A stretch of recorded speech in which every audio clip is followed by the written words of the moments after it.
भगवान विष्णु का मत्स्य अवतार स्टोरी इन हिंदी।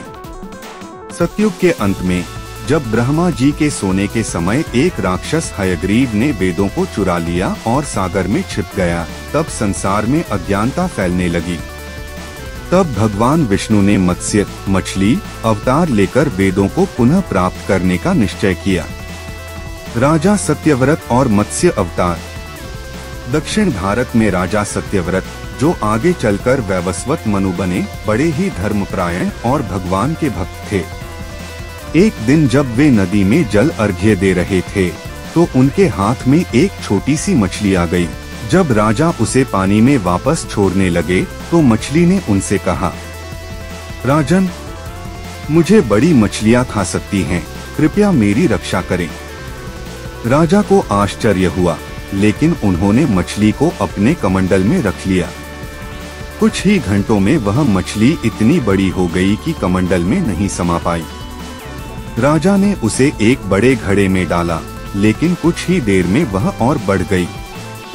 फिर राजा ने उसे एक तालाब में छोड़ा, लेकिन वह वहां भी विशाल हो गई।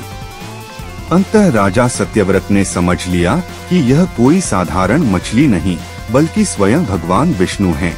उन्होंने हाथ जोड़कर प्रार्थना की, हे प्रभु, आप कौन हैं? कृपया मुझे अपना वास्तविक रूप दिखाएं और मुझे बताएं कि आपने यह रूप क्यों धारण किया है। मत्स्य अवतार का उद्देश्य भगवान विष्णु ने कहा, हे राजन, कुछ समय बाद प्रलय आने वाली है। पृथ्वी पर जल प्रलय होगा और सब कुछ नष्ट हो जाएगा।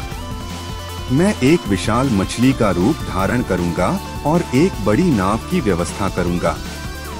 जब प्रलय आए, तब तुम सप्तऋषियों और सभी जीवों के बीजों को उस नाव में रखना। मैं अपने नागराज वासुकी की सहायता से नाव को सुरक्षित स्थान पर ले जाऊंगा। प्रलय और वेदों की पुनर्प्राप्ति। भगवान विष्णु के कहे अनुसार प्रलय आया। सत्यव्रत राजा और सप्तऋषियों को लेकर एक नाव में बैठ गए।